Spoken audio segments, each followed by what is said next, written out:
Good afternoon. Today, my talk is on natural course in the absence of screening and impact of early intervention, and my focus will be in lung cancer.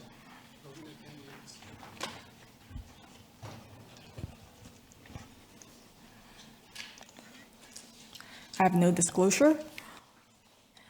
So natural history is the starting point for three critical questions that matters most in screening. It answers what stage distribution and prognosis should we expect without screening? How long is the detectable preclinical phase, which we call sojourn time? And how well CT identify lung cancer within that window? Which cancer are truly being found early because of screening, and which might never have become clinically relevant. So the natural course is actually at the center between benefits and harm. It underlines stage shift and also underlines overdiagnosis. So in the absence of screening, majority of the lung cancer diagnosed are at the late stage. Based on the SEER database between 2013 and 2022 here, it shows that 47% of them were diagnosed at distant disease, and only 25% localized. And as we all know, and also in I-ELCAP, we have shown that for early stage lung cancer, the survival can be as high as over 90% if they are detected early and treated early. And here, studies have also shown that for early stage lung cancer, if they leave untreated, the 5-year survival is only 7%, and with a median of 9 months survival. And when it's late stage, the 5-year survival is only between 3 to 12%. So the benefits of screening is really how we can detect cancer early, from shifting from detecting majority of them in late stage to early stage.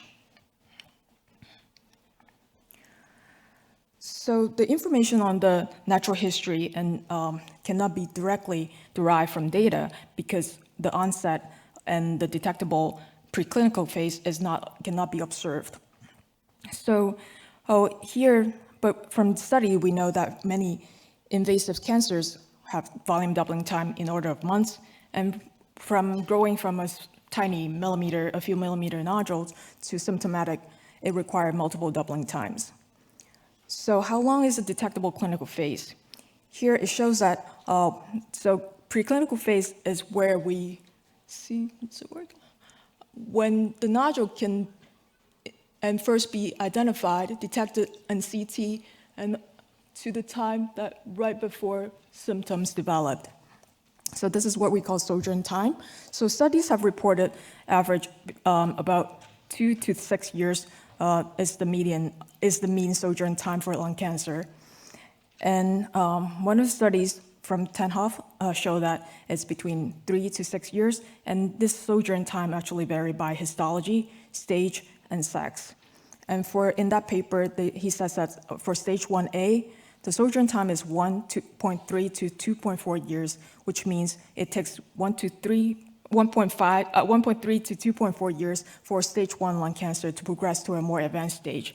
That's also justified the annual screening that we're recommending. Other studies have also shown similar sojourn time, about 2 years to 3 years.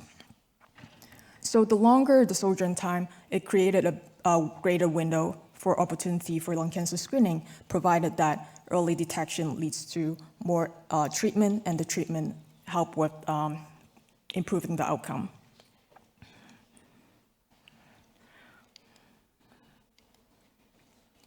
So that leads us to overdiagnosis. Overdiagnosis asks whether a lesion would ever have become clinically relevant within a patient's lifetime in the absence of screening.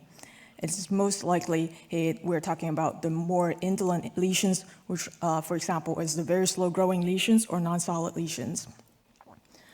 But overdiagnosis, it relies heavily on the causes of death rather than tumor biology. So if a patient diagnosed of stage 4 lung cancer and he walked out of the hospital and got hit by a car, that's overdiagnosis. And we all know that for lung cancer screening, currently is targeted towards high-risk population, so people tend to be older and heavier smoking, and these individuals also at high risk of competing causes of death. And the answer to overdiagnosis is better discrimination and better management, so how we can restrain from acting on these very slow-growing nodules. So what have data shown us about overdiagnosis? Here, the paper on the left showed that the rate of overdiagnosis actually depends on follow-up duration. From the clinical trial, extended follow-up matters because the control arms need time to catch up with the screening arm. If it's not too soon and not long enough, the control arm will create exaggerated overdiagnosis.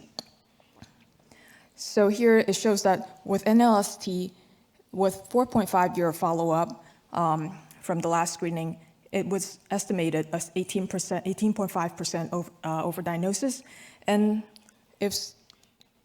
with longer follow-up, it dropped to 3%. And similarly, for Nelson studies, 4.5 years after final round, it was showing close to 20% overdiagnosis, and with longer follow-up, it dropped to 9%. In the different studies that pulled data from 3 other randomized trials, it showed that the rate of overdiagnosis it was about 7%. So we have also looked at overdiagnosis based on tumor biology. Dr. Nicolas here published, he looked at all the cancers in the Mayo Lung Project and Memorial, and he looked at all the stage 1 lung cancers and looked at the volume doubling time. The median doubling time from the Mayo Lung Project was 101 days, and the Memorial study was 144 days. And only 5% of these lung cancers have more than 400 days doubling time, which are slow growing. So, and therefore, overdiagnosis does not account for most screen-detected early-stage lung cancer.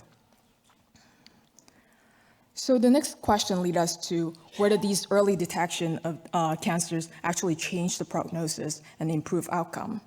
Randomized trials such as the NLST Nelson study and a lot of other randomized trial and observational study have shown that screening works and reduce lung cancer-specific mortality. But I-ELCAP data is specifically informative in this because we can see that in our 20-year follow-up paper, we show that 10 years and 20-year lung cancer-specific survival is 80%, and we see that from 10 years on, we see this plateau indicating that the high survival is simply not because of overdiagnosis, but we are really catching these cancers early, and the patient is receiving curative treatment. But I also want to point out that this high survival and good result is not only proving that screening works, but it works together with having a standardized reporting, a good protocol, and participants have to adhere to screening and also timely treatment. So here, again, we show that with screening, we can improve the 5-year survival of 7% without screening to 81% survival with screening. So now that we show that screening works and saves life, but there's the opportunity is even larger when we recognize that screening in the same CT scans, we can also find COPD and cardiovascular disease, because we're actually looking at a very similar population. People that are at high risk of lung cancer, they're also at high risk of COPD and cardiovascular diseases. They share the similar age window between age 50 to 80 years. They're all at high risk of developing these diseases. All 3 of these diseases often have very long asymptomatic phases, and competing ingress for COPD and cardiovascular diseases accounted for more than 50% of the deaths in this group. With a single low-dose CT, we have many opportunities to detect all 3 diseases and maximize the screening value. So the take-home message is the natural course underlines both benefits and overdiagnosis, and symptoms prompted diagnosis have usually detected at later stage and poor prognosis. The detectable preclinical phase is heterogeneous. It ranges from 2 years all the way to 6 years, but it's long enough for CT to work and actually save life. Overdiagnosis should be interpreted in the context of follow-up, competing risk, and management. And screening works by shifting diagnosis into a more actionable phase of disease. And the same CT scan can also identify emphysema and coronary calcium scores, supporting integrating BIG3 screening. Thank you.